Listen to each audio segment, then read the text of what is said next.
Assalamualaikum warahmatullahi wabarakatuh. Sahabat Abdul Mujib Petani YouTube yang selalu dirahmati Allah.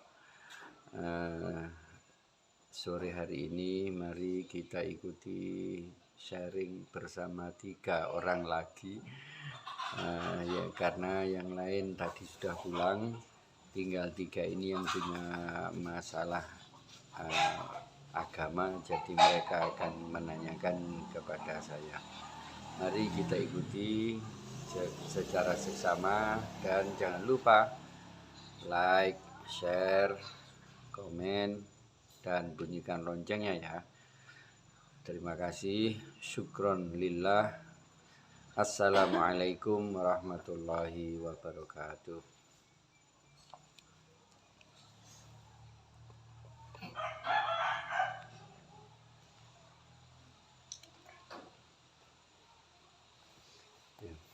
Berapa banyak anak Nabi Muhammad? Anake Nabi Muhammad, waduh iku nggak hafal. Sing pertama Zainab, Ibrahim. Sing pertama itu Zainab, Ibrahim, terus sopo Rasulullah itu dijuluki siapa itu? Abah. Lali.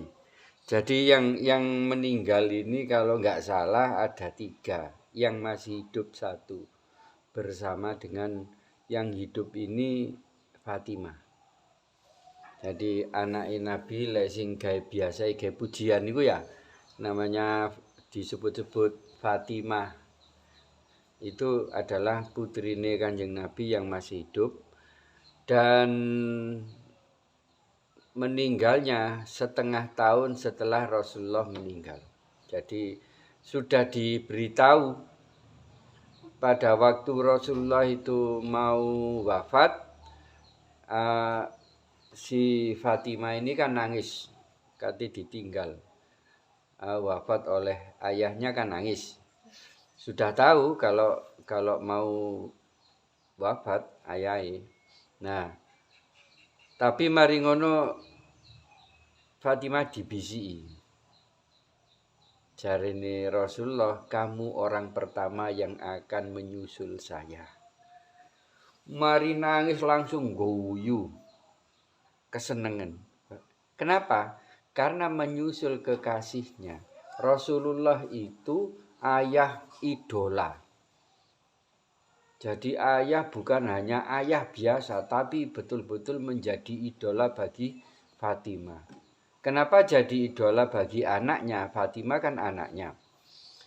Karena ayahnya sangat baik, super baik. Nang anak apik, nang dulur apik, nang bojo apik, nang tonggo apik. Wis super baik Rasulullah itu. Maka Fatimah sebagai anak tidak mengidolakan orang lain, tapi mengidolakan ayahnya sendiri.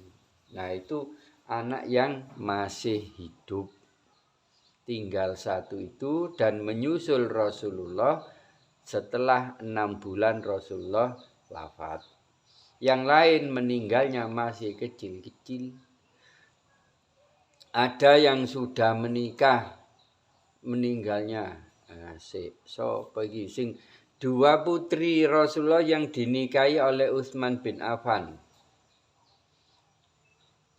Nah itu jadi, itu gak hafal.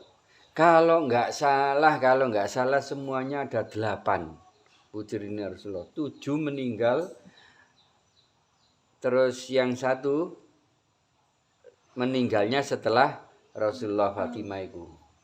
Jadi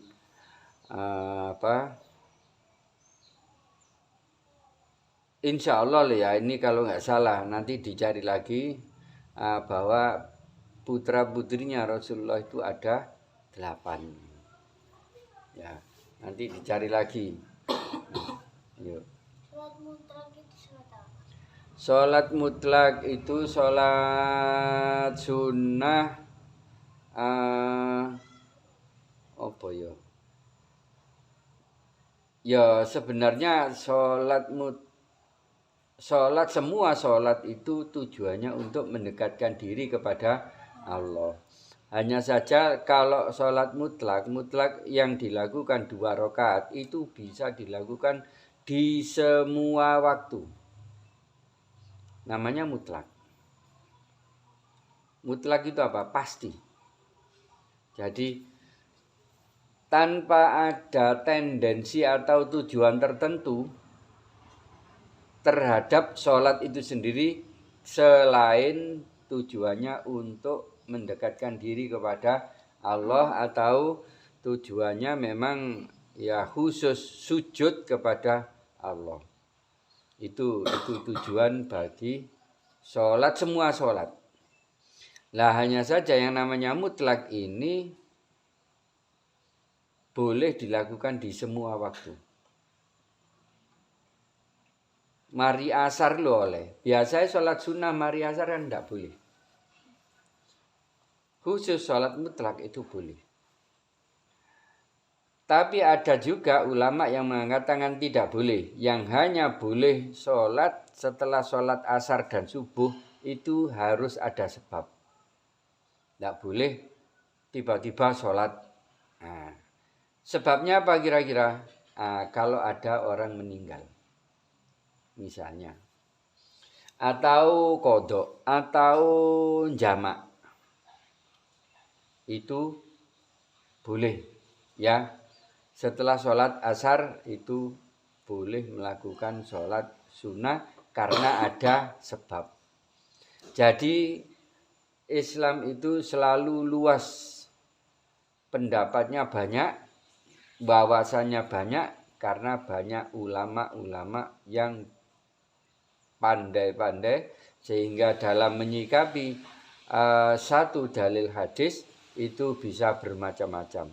Ada yang boleh mengatakan boleh sholat mutlak itu di semua waktu termasuk setelah sholat asar dan subuh. Padahal sholat-sholat yang lain tidak boleh. Sholat sunnah yang lain tidak boleh dilakukan setelah sholat asar dan subuh. Tapi sholat mutlak boleh. Dan sholat jenazah itu boleh. Nah, tapi ada ulama juga yang mengatakan yang hanya boleh melakukan, yang dilakukan pada setelah sholat subuh dan asar itu hanya sholat yang bersebab. Ya, koyok sebab ada orang meninggalkan sholat jenazah ya. Disolati kan orangnya. Nah, itu berarti tapi ya wis kabeh iku punya punya dasar hukum. Jadi ulama-ulama itu tidak ngawur dalam berpendapat. Semuanya punya dasar hukum dan tinggal kita sebagai orang awam itu mengikuti yang mana. Dari ngono melok sing ndi sing enak, ngono ae. Sing sir pean melok ndi? Melok sing oleh di semua waktu atau cuman ada sholat jenazah saja yang boleh dilakukan di semua waktu gitu. Jadi pilihannya ada pada kita. Ini kalau dua beragama yang berbeda ini bisa bersatu. Artinya bersatu ya apa? Ini dari pasangan. Oh menikah. Ya, ini sebagian besar ulama mengatakan kalau Islam ya dijelas dua agama itu apa? Agama apa? Hindu Buddha monggo. Hindu Kristen monggo. Bukannya ya jadi pertanyaannya kudu jelas dhisik. Lah kalau dengan Islam nanti dulu. Kalau Islam itu laki-laki Islam, terus yang kedua, yang putri atau yang istrinya itu Kristen tidak apa-apa. Yang boleh itu kalau laki-laki Islam yang perempuannya itu ahli kitab atau Nasrani. Tapi Nasrani itu tidak Nasrani hari ini loh ya. Nasrani yang dimaksud itu dulu. Jadi kitabnya itu masih betul-betul Injil. Sekarang itu Injil sudah dirubah-rubah. Bukan lagi namanya Injil tapi Bible. Injil wis hilang wisan. Wis nggak ada yang asli Injil.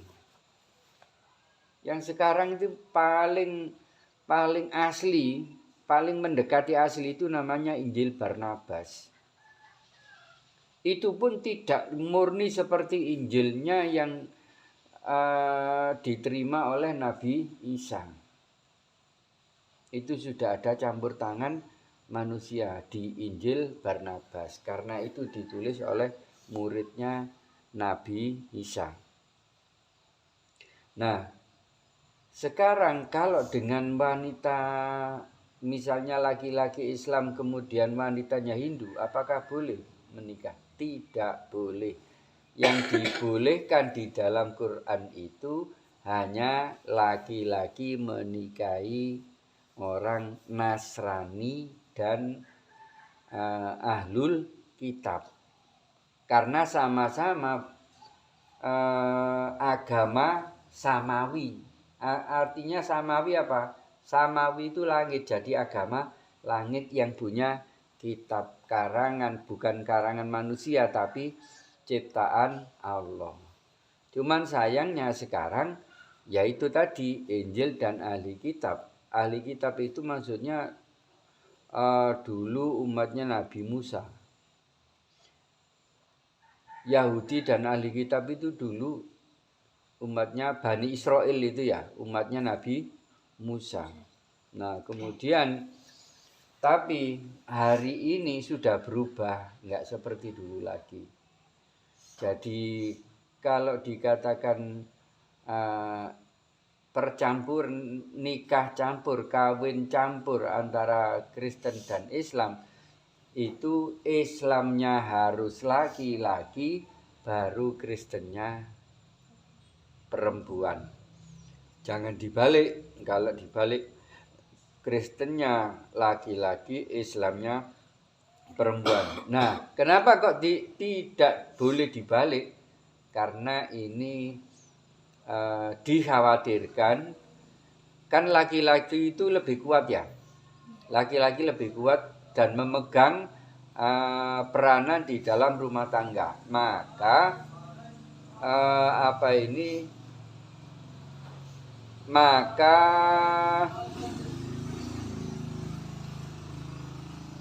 apa jenenge iki? Ora digoreng ya.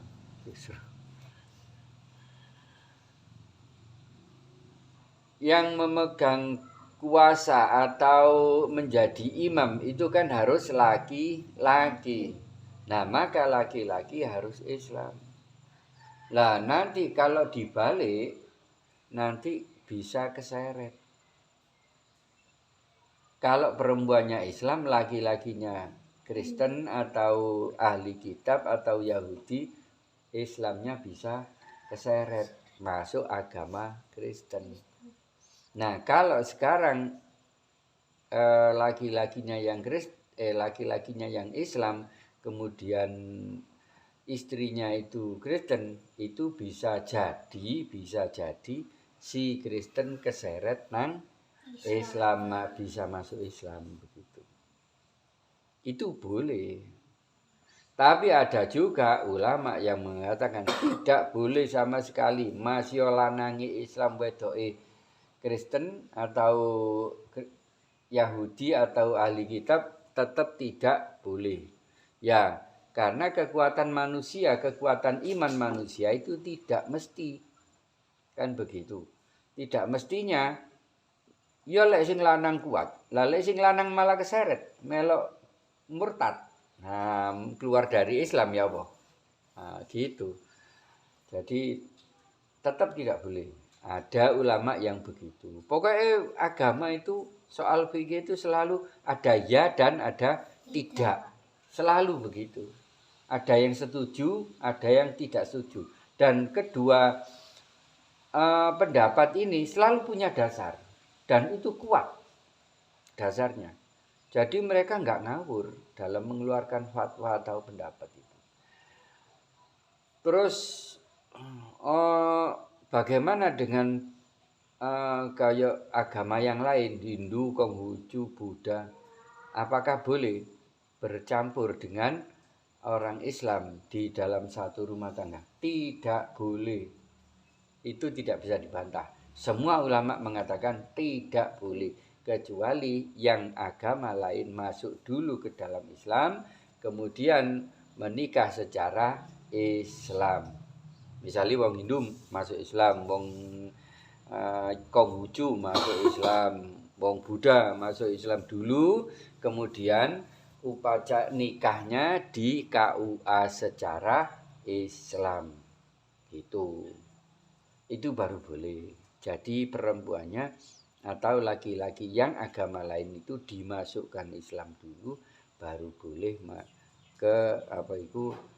menikah. Jadi menikah dengan agama Kristen dan ahli kitab itu saja yang diperbolehkan.